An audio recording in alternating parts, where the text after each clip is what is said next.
शिवाय। जब पूर्व में एक लड़का खामोशी से अपने अपशकुनों को दफनाना सीख रहा था, उसी समय पश्चिम में एक आदमी का नाम हर किसी के कानों में गूंज रहा था। उसका नाम अलेक्जेंडर था। मैसिडोनिया में वे भाग्य की बात नहीं करते थे, वे उसे लोहे में गढ़ते थे।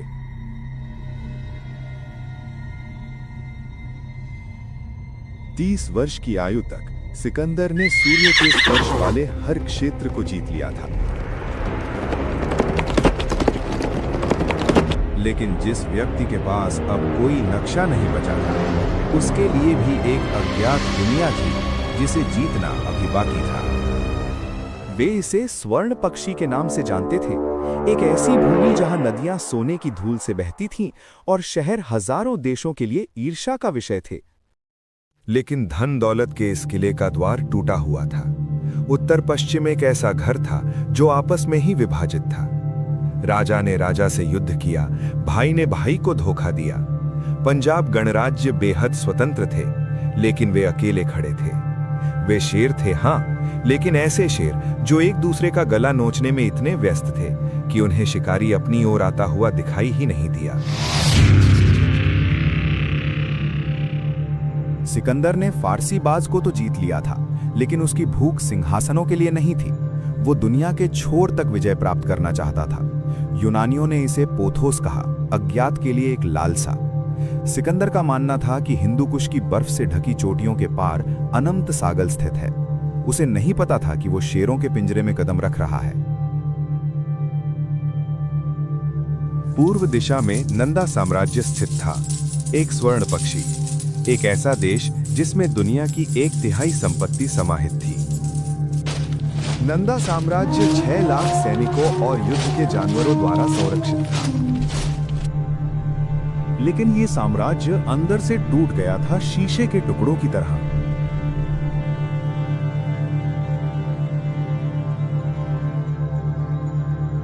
राजा आपस में लड़ रहे थे, जिससे वे पहाड़ों से आ रहे तूफान को देख नहीं पा रहे थे।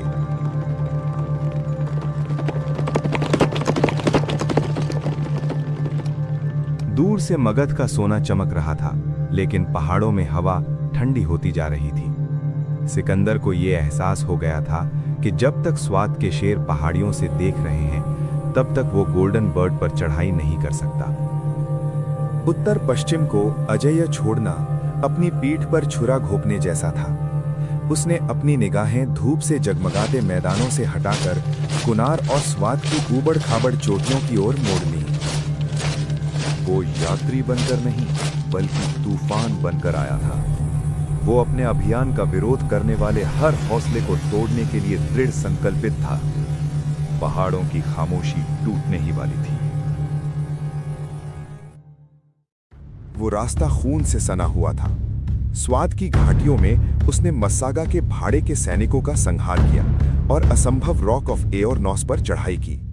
उसने रणनीति के लिए नहीं, बल्कि ये साबित करने के लिए लड़ाई लड़ी कि वो उन देवताओं से महान है जो उससे पहले वहां असफल हो चुके थे। एक घायल शेर। अलेक्जेंडर ने कुनार और स्वात की चोटियों पर कब्जा तो कर लिया, लेकिन कुनार और स्वात के बाघों ने उसे घायल कर दिया।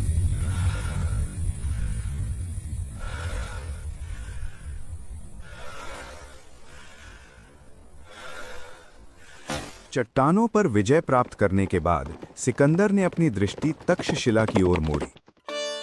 ये महज एक राज्य नहीं था, ये भारत का मस्तिष्क था। यहाँ दुनिया का सबसे पुराना विश्वविद्यालय ज्ञान के प्रकाश स्तंभ के रूप में खड़ा था, जहां वेदों का मिलन चिकित्सा और युद्ध के विज्ञान से होता था।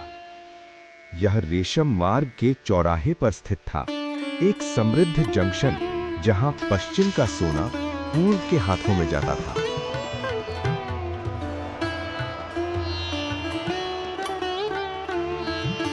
तक्षशिला गौरवशाली, विद्वान और समृद्ध था, एक ऐसा रत्न जिसकी रक्षा के लिए कोई भी सम्राट अपनी जान देने को तैयार रहता। लेकिन सिकंदर को जो सबसे बड़ा हथियार मिला वो न तो भाला था और न ही तलवार, बल्कि हमारी अपनी नफरत थी। पोरस के साथ अपनी प्रतिद्वंद्विता से अंधे होकर तक्षशिला के राजा अम्भी ने भारत के द्वार खोल दिए। उसने बदला लेने के लिए अपनी स्वतंत्रता का सौदा कर लिया। उसने आक्रमणकारी को चांदी, बैल और 5000 सैनिक सौंप दिए। अलेक्जेंडर को दरवाजा तोड़ने की जरूरत नहीं पड़ी, हमने उसके लिए दरवाजा खोल दिया।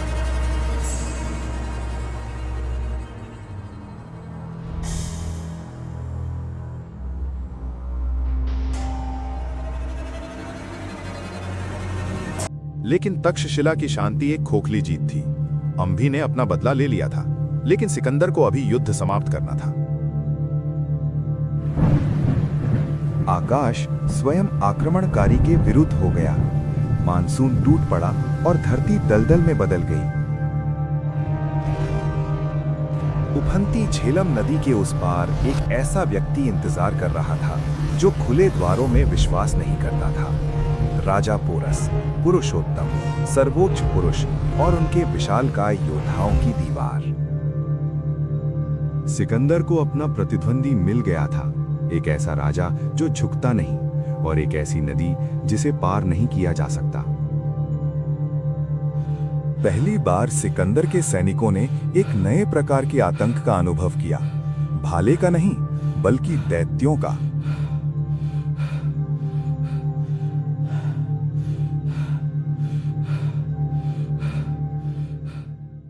कई दिनों तक मैसेडोनिया का विजेता दुनिया के छोर पर खड़ा रहा। उफनती झेलम नदी के पार क्षितिज पहाड़ों का नहीं बल्कि हथियारों और हाथी दांत का बना हुआ था। 200 युद्ध हाथी जीवित किले की तरह एक खामोश भयावह पंक्ति में खड़े थे। पहली बार सिकंदर की घुड़सवार सेना ने हिचकिचाहट की ठंडी पकड़ महसूस की। वो बलपूर्वक सीमा पार नहीं कर सका, इसलिए उसने युद्ध के शोर का सहारा लेकर शांति कायम की। हर रात मैसेडोनियाई बिगुर बजते थे। हर रात घुड़सवार सेना नदी के किनारों पर धावा बोलती थी और हर रात पोरस अपनी सेना को एक ऐसे युद्ध के लिए भेजता था जो कभी हुआ ही नहीं। जाल बिछाया गया था। झूठी चेतावनियों से थककर भारतीय सेना ने जवाब देना बंद कर दिया। बिगुल की आवाज पृष्ठभूमि शोर बन गई। हलचल एक भूत की तरह थम गई। पोरस अपने तंबू में ही रहा। उसे पूरा विश्वास था कि सिकंदर नदी पार करने के लिए सूर्योदय की प्रतीक्षा करेगा। अलेक्जेंडर ने अपनी सेना को 2 भागों में बांट दिया। उसने अपना शाही तंबू और अपने सबसे भव्य झंडे क्रीटेरस के पास छोड़ दिए, जिससे उपस्थिति का एक रंगमंच तैयार हो गया। राजा को धोखा देने के लिए अलाव तेज रोशनी में जल रहे थे, जबकि आधे सैनिक उत्तर की ओर अंधेरे में गायब हो गए।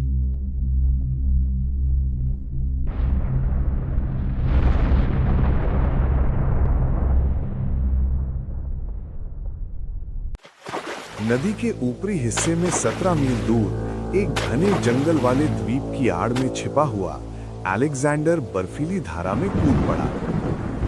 आकाश फट पड़ा। भयंकर तूफान ने ढालों की खड़खड़ाहट और घोड़ों के हिनहिनाने की आवाज को भी दबा दिया। प्रकृति ने उनके सबसे बड़े जुए के लिए आवरण प्रदान किया।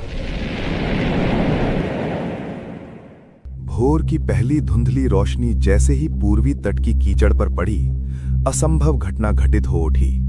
नदी पर विजय प्राप्त कर ली गई थी। सिकंदर पोरस के किनारे पर खड़ा था। रणनीति का खेल समाप्त हो चुका था। अब नरसंहार शुरू होने वाला था।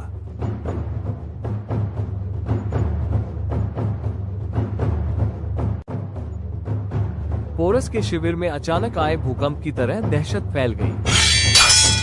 तेज हवा के झोंके में जासूसों की चीखें लगभग दब गईं। अलेक्जेंडर नदी के उस पार नहीं था, वो यहीं था।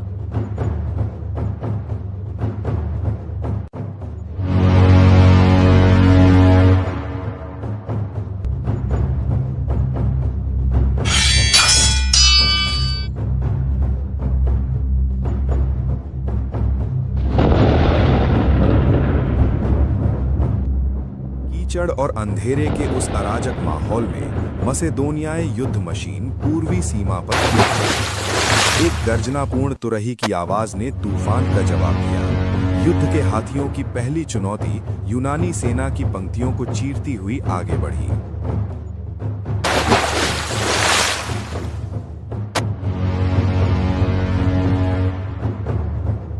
क्षितिज चीखने लगा। घने वृक्षों के बीच से सिकंदर की हल्की पैदल सेना एग्रियनियन ने घातक ओलावृष्टि शुरू कर दी। ये लोहे का हमला था, भालों का तूफान था। निशाना कौन था? वे हट्टे कट्टे विशालकाय सैनिक नहीं, बल्कि वे लोग जो उनका मार्गदर्शन करते थे। एक एक करके महावत गिरते चले गए, जिससे युद्ध की बढ़ती लहर में विशाल युद्ध हाथी अंधे और नेतृत्वहीन हो गए। पोरस के जीवंत किलों का सामना करते हुए मैसेडोनियन फैलैंक्स ने अकल्पनीय काम किया। वे अपनी जगह पर डटे रहे। 18 फुट लंबी सरिसा ठास की एक नुकीली दीवार ने हमलावर जानवरों का सामना किया।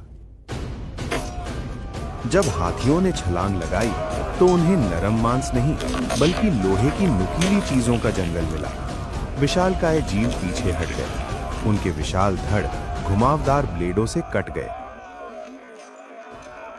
तीरों से क्षत विक्षत और लोहे से अपंग होकर हाथी मुड़ गए। अब वे पोरस की इच्छा के साधन नहीं रहे, बल्कि उसके विनाश के इंजन बन गए।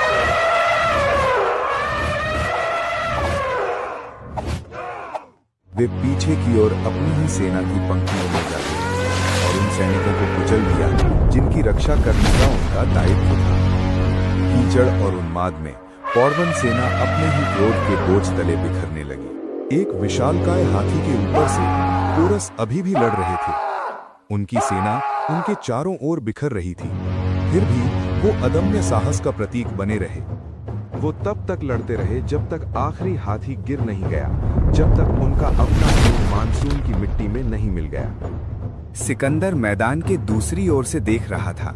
उसकी निगाहें किसी विजेता की नहीं थीं, लेकिन उस व्यक्ति के विस्मय के साथ जिसने अंततः एक समकक्ष पा लिया हो। हाथियों की गर्जना थम सी गई थी। उसकी जगह मृतकों की गहरी खामोशी छा गई थी। हाइडिस्पीस की कीचड़ के बीच अंततः दो दुनियाएं टकरा उठी। सिकंदर, जिसने क्षितिज का पीछा करते हुए पृथ्वी के छोर तक यात्रा की थी, ने ऊपर देखा। एक बंदी को नहीं, बल्कि एक विशालकाय व्यक्ति को। लहूलुहान, घायल, फिर भी अविचलित राजा पोरस खड़े थे। उस क्षण विजेता को कुचलने के लिए कोई शत्रु नहीं दिखा। उसे अपनी ही बेचैन आत्मा का दर्पण दिखाई दिया। उसने जो सवाल पूछा वो सरल था, फिर भी उसमें साम्राज्यों का भार समाहित था। मैं तुम्हारे साथ कैसा व्यवहार करूं? पोरस ने न तो अपनी जान की भीख मांगी, न ही उसने हारे हुए आदमी की खोखली गुहार लगाई।